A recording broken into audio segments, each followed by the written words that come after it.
What's going on, guys? It's your Daily Gamer back with another video. Today's video, I'm going to do my absolute best to show you guys how to be squad leaders. Currently, I am in the squad leader role already. The best way to direct a squad is to have the squad leader kit, which is this right here. In this kit, you have multiple different variations of the M4 that you can use. I would recommend the ACOG sight. Just with the type of firefights that you're going to be involved in squad, it's more than likely going to be mid to long range. You don't typically get into a firefight that's within 50 feet, 50 yards, I guess.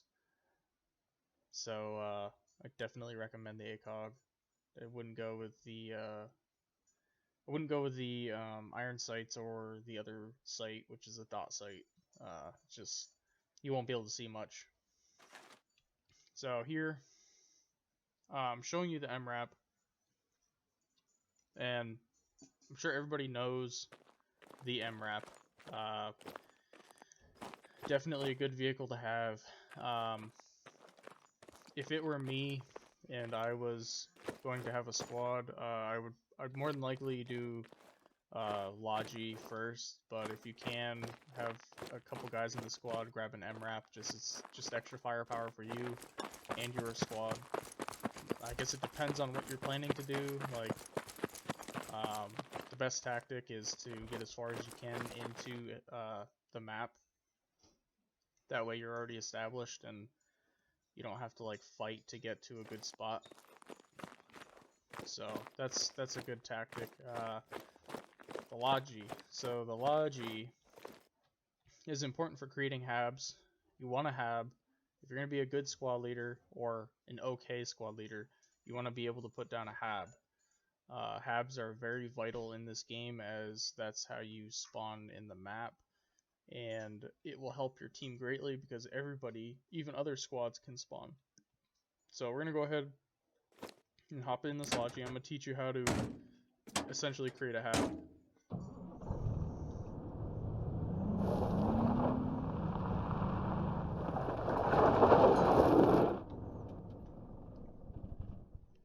So I just realized that I may not be able to exactly show you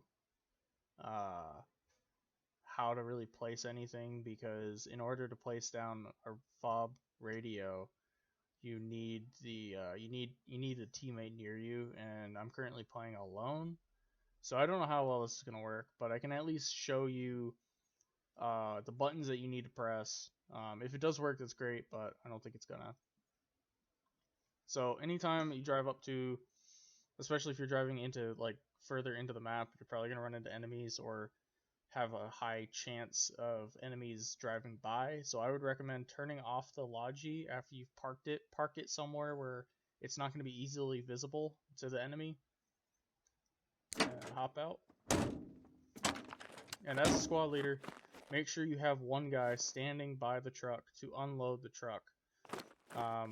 That's just, it cuts down on the amount of time that it's going to take to create your fob. Instead of having you go all the way back, since you're the one that has to place the hab and the radio and all that stuff, someone standing by the truck holding F and just waiting to unload the supplies is key, because you're the one that has to place everything for the guys that dig it. So oh sweet, I can do it. Okay, cool. So this is the fob radio. You do this by holding T, and then you go up to this little radio indicator. You're going to click on that, and it'll pop up like this. If you have somebody near you, like obviously we're not in, hold on, let me deselect it. We're not in a game, so I'm not going to have teammates near me, but in a real game, you're going to have a teammate, at least one teammate near you. So if you're just doing a 2-man, which I would not recommend at least having 3 guys. If you're just solely doing hab creations, I'd recommend having more than 3, but 2 shovels would be good. But anyways, you wanna. Hold on, let me get my train of thought. Yeah, so you wanna have guys. You have one guy by the truck, ready to drop supplies. So, if I were to place this down, I will. A guy would be waiting by the truck, and he'd be unloading already, so that I could go and start deploying the hab.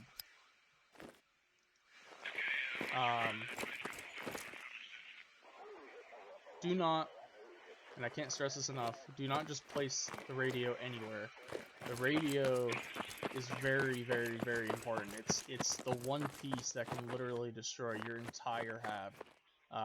If someone gets in there with some C4, or even a tank drives by, sees your radio, he could just he'd shoot it, and your hab's destroyed. The radio is super important. The hab is important too, but the radio will take out everything. Which, keep in mind, if you find a hab, look for the radio. I wouldn't even bother really with the hab. Look for the radio because it'll take everything out. So next, so you're gonna hold T again. Deployables, text structures, and then you get your hab. You just simply left click and place it down. The best way to deploy a hab, or sorry, not the best way, the most effective way to deploy a hab and have a successful hab is to hide your hab. Make it so that no enemies just driving by can see your hab. If they see your hab, they will attack it, because it's a huge strategic thing that any enemy can do. It takes away tickets, and it takes away your spawn point. And if you have a hab that's in a really good spot, or let me rephrase that. If you have a hab that's near a strategic point that you're trying to capture, and an enemy sees it, that will cripple your team, because now your teammates can't spawn at that hab. So that's why it's important to hide your hab and your radio. So I don't have anybody dig this stuff. But, and this is probably a horrible way to teach, but because in training, you don't necessarily need any resources to actually build, but you would just right the construction until it's empty, and then unload.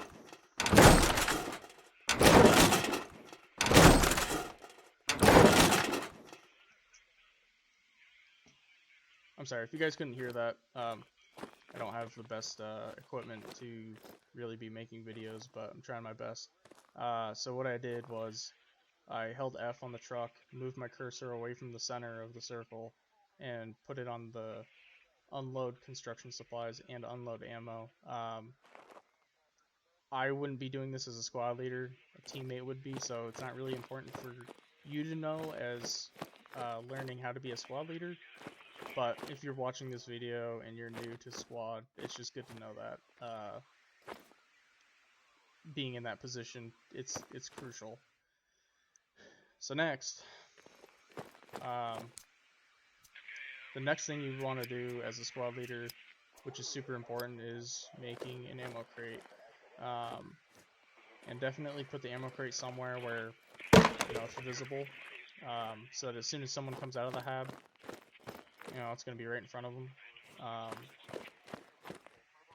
And don't ever build a hab and not have an ammo crate. It's a waste. It's honestly, it will.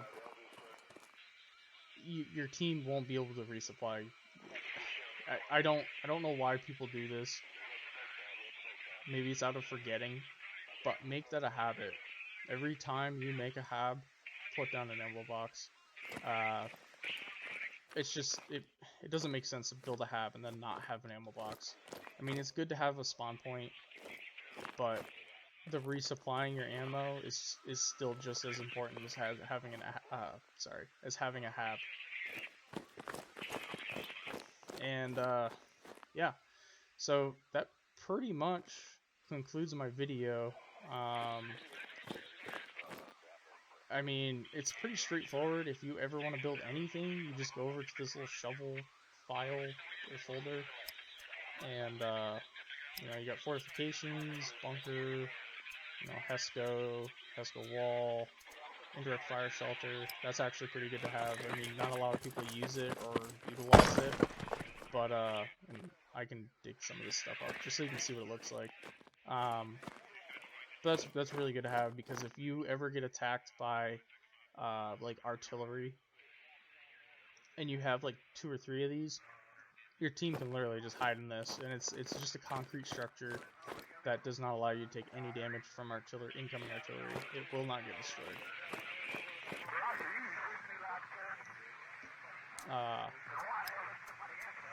So yeah, fortifications it's pretty straightforward. It's literally, you know, sandbags, different types of sandbags, the L, crescent, line, a pillbox line where it has holes in it where you can shoot out of, like being crouched, the line, ladders, that's important. Razor wire is pretty good, and not a lot of people use it, but it's still good. And then emplacements. So if you're gonna build a hab, excuse me, if you're gonna build a hab, and you're on like a high point, I would recommend placing a tow.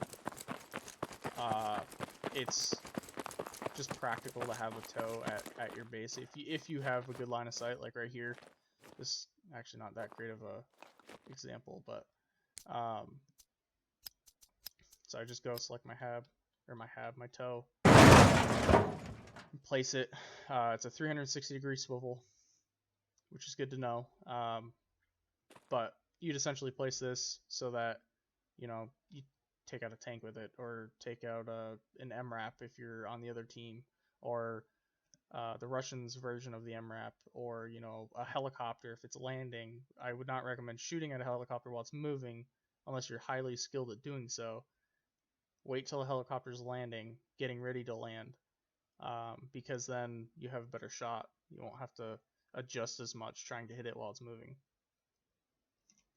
Another good thing, if you're going to build a Karmacut does it. If you're going to build a super fob, I would recommend not only having tows, but having the heavy machine gun bunker, and placing these at kind of a high elevation is pretty key too.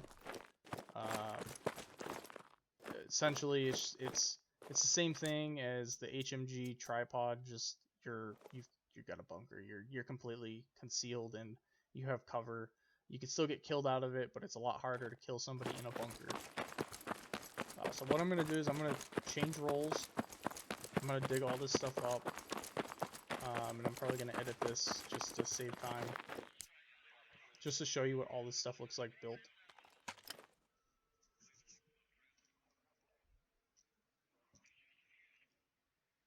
Alright, so now that I have everything built, there's actually a couple things that I forgot to mention.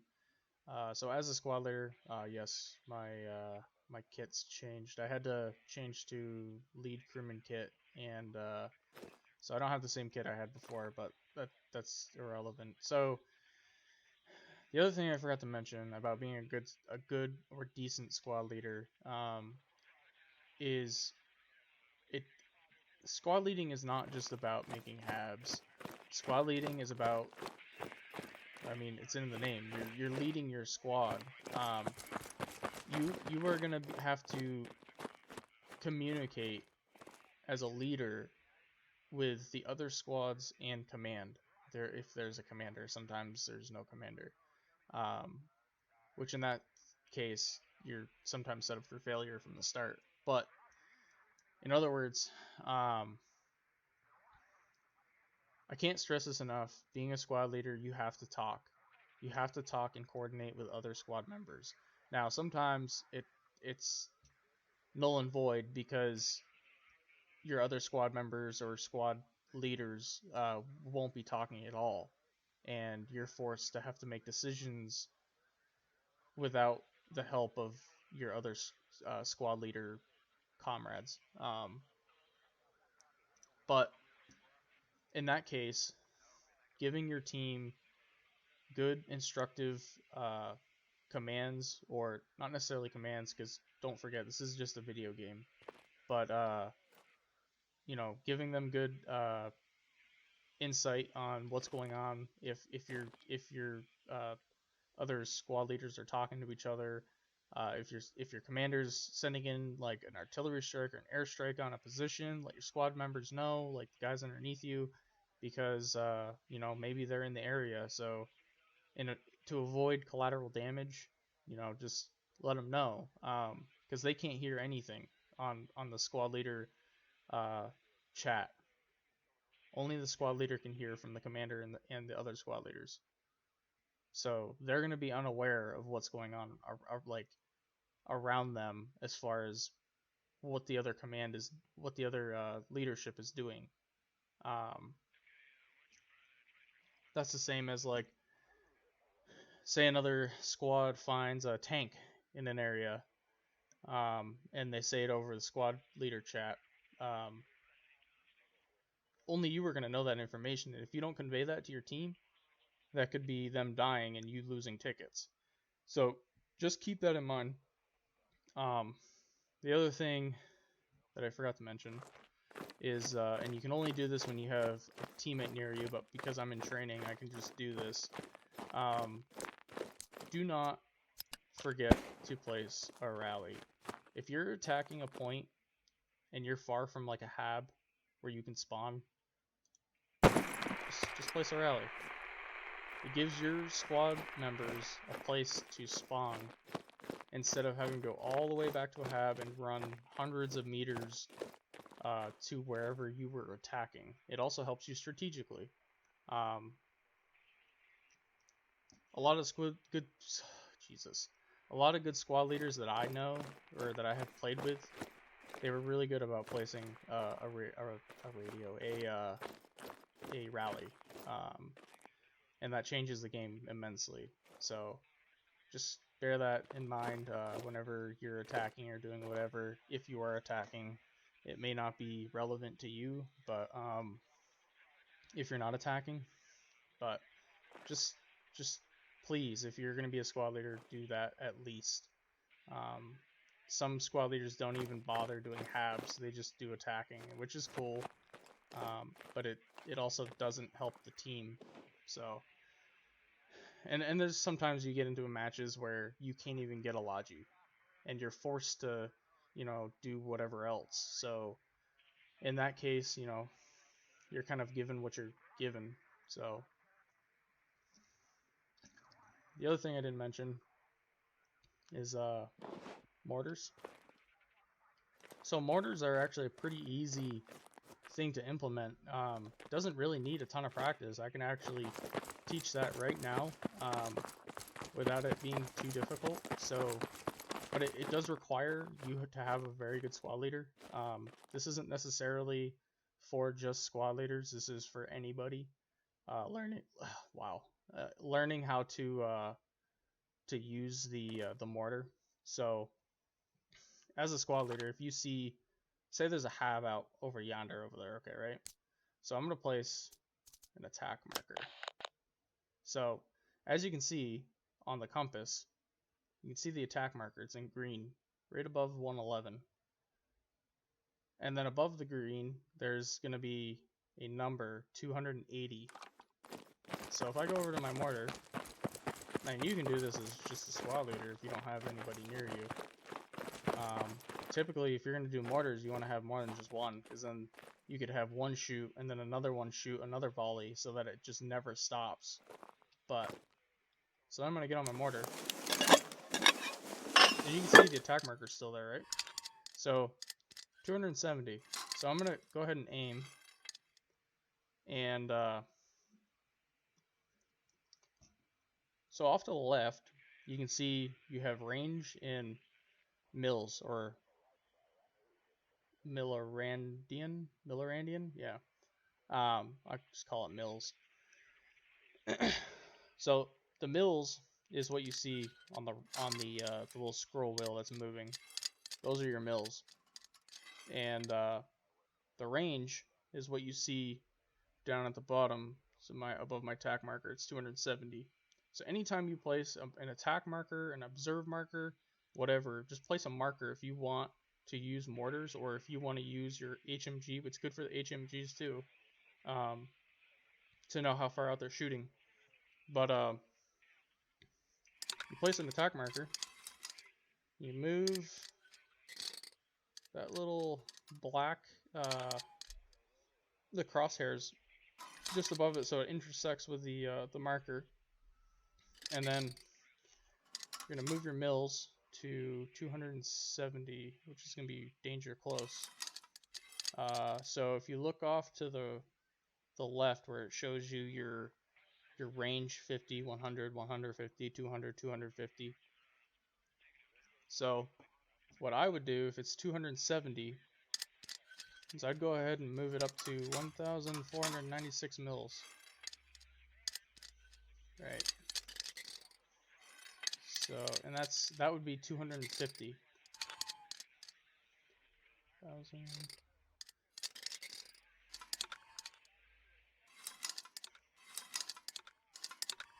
496. So I'm at 250 meters. So I would try to adjust this so that it's almost halfway in between 250 and 300. So we'll say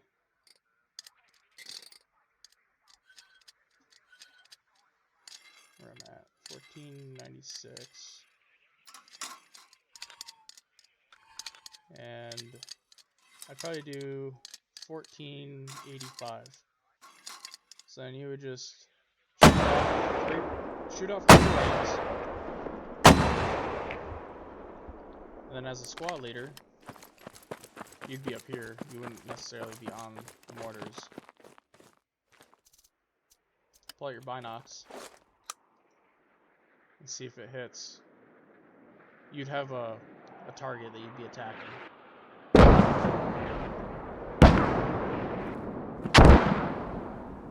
So as you can see, those rounds were a little off. They're off to the left.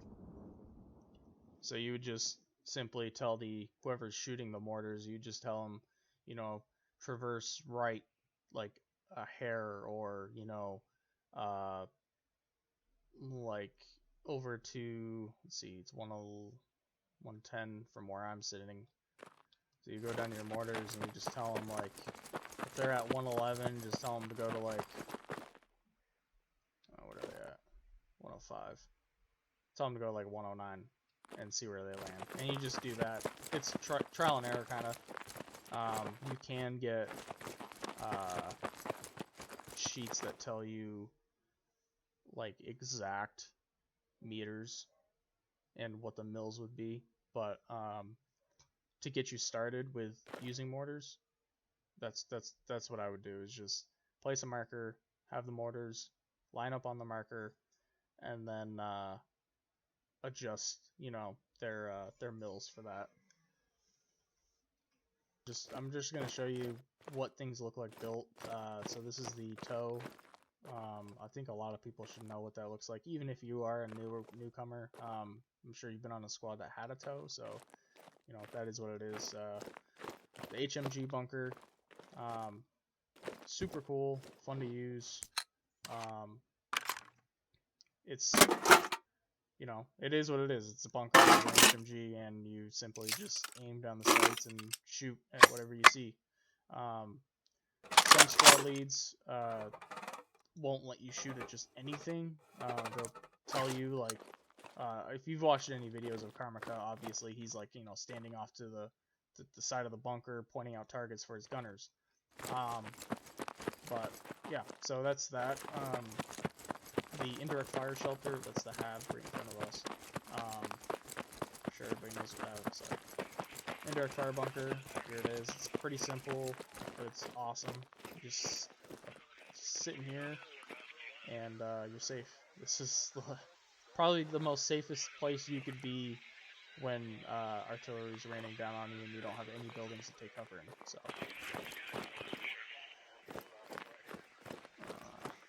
anything else I'm missing?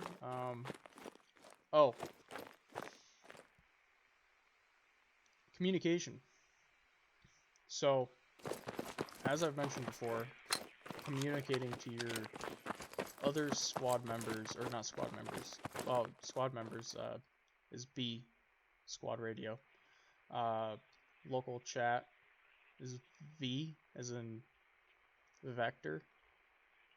To talk to everybody in the command channel, squad 1, squad 2, squad 3, squad 4, squad 5, commander, is G. G is the command chat, or command radio to all squads. You use that if you're announcing like anything, a tank, a BTR, IFV, whatever. IFV stands for infantry fighting vehicle, or anything, APC, whatever. If you want everybody to know, hit G. If you don't know, like sometimes you have up to like 12 squads, 13 squads. I haven't quite figured out how to talk to like a squad 13, for example. So I just hit G. That's the best way to do it. It is kind of annoying for other squad leaders to be just using G and only G. Like even if they're just talking to, like, for example, squad 1's talking to squad 2 only, but they're in the whole command channel, that affects everybody else trying to talk to the commander or trying to talk to everybody, because the communications, the radio, the communications are, you can only hear so much when people are talking over the radio.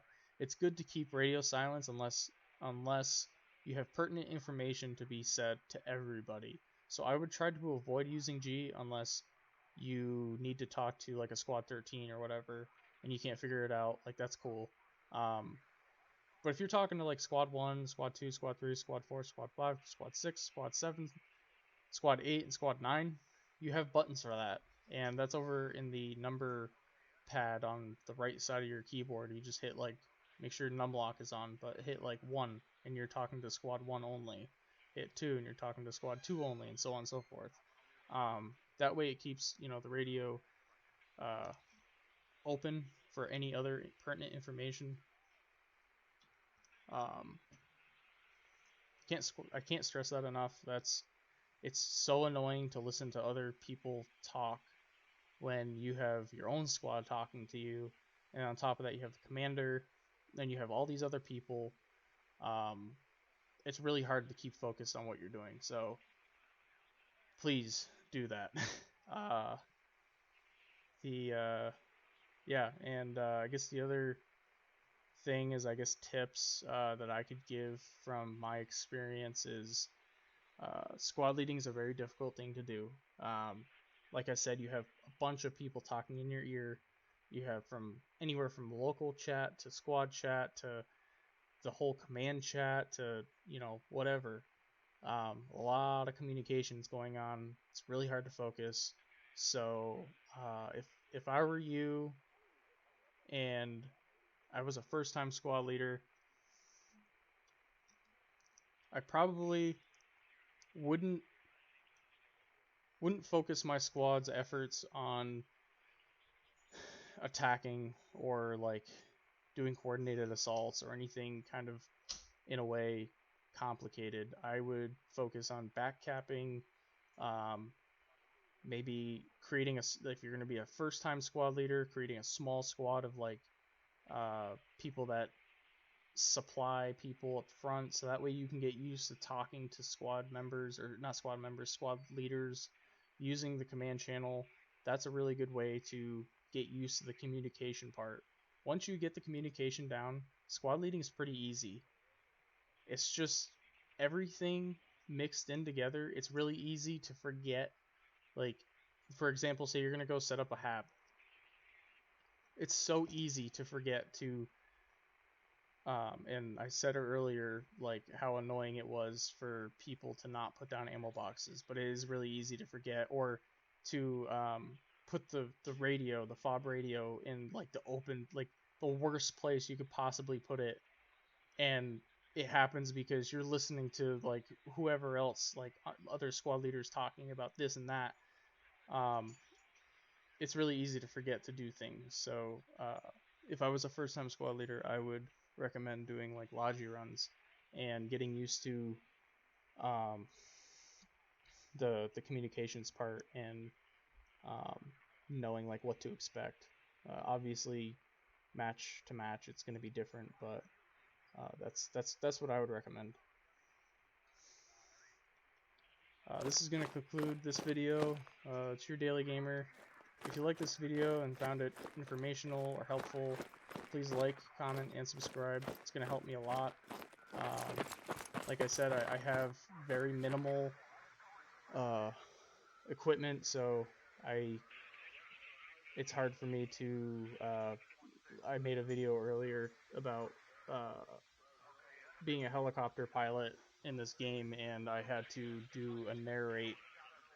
I had to narrate because the helicopter would drown out my voice if I were to do it on the fly. So yeah.